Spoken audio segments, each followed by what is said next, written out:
تو انگریز نے بھی پہلا کام یہی کیا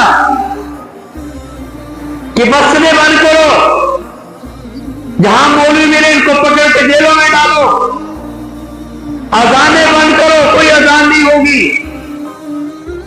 علماء کرام نے عوام کا ایسا ایمان بنایا ہوا تھا، جیسے ہی مسجدیں بند ہوئی تالے لگے۔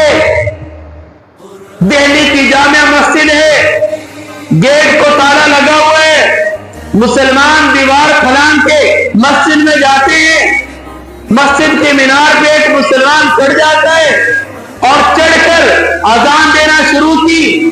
جیسے ہی کہا اللہ اکبر اللہ اکبر، انگریز نے گولی چلائی، سینے میں لگی، مینار سے گرا، شہید ہو گیا۔ دوسرا چڑھ گیا، اس نے کہا اللہ اکبر اللہ اکبر، ادھر سے گولی چلی، سینے میں لگی، گر کے شہید ہو گیا۔ تیسرا مسلمان چڑھ گیا، کہا اللہ اکبر، گولی آئی، گر گیا۔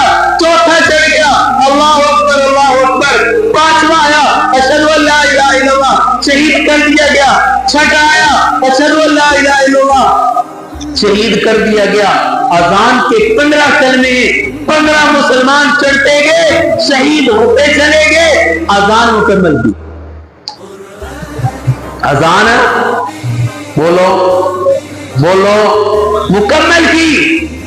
بعد نہیں آئے، دوسرے کو نظر نہیں آ رہا کہ مجھے گولی لگے گی، میں نے شہید ہو جانا ہے، لیکن جذبہ تھا۔ شہادت مسلمان کو مطلوب ہوتی ہے، مسلمان شہید ہونے کے لیے خود تیار ہوتا ہے، اس کو پتا ہوتا ہے شہید ہونا ہے، آگے جنت میرا مقدر ہے، اس لیے وہ موت سے ڈرتا نہیں۔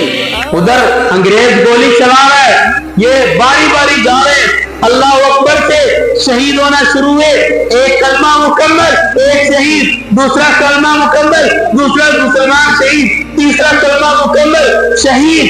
15 کلمے ادا کیے اذان کے اور 15 مسلمان شہید ہو گئے، لیکن اذان مکمل کر دی۔ تو میرے بھائیوں، ہمیں اذان کی قدر ہونی چاہیے۔ ان مسلمانوں کو کتنی قدر تھی اذان کی، اذان مکمل بھی، شہید ہوتے گئے۔ اور آج کیا ہے، ہم اتنے کمزور ہیں، ہمیں اذان کی قدر بھی نہیں۔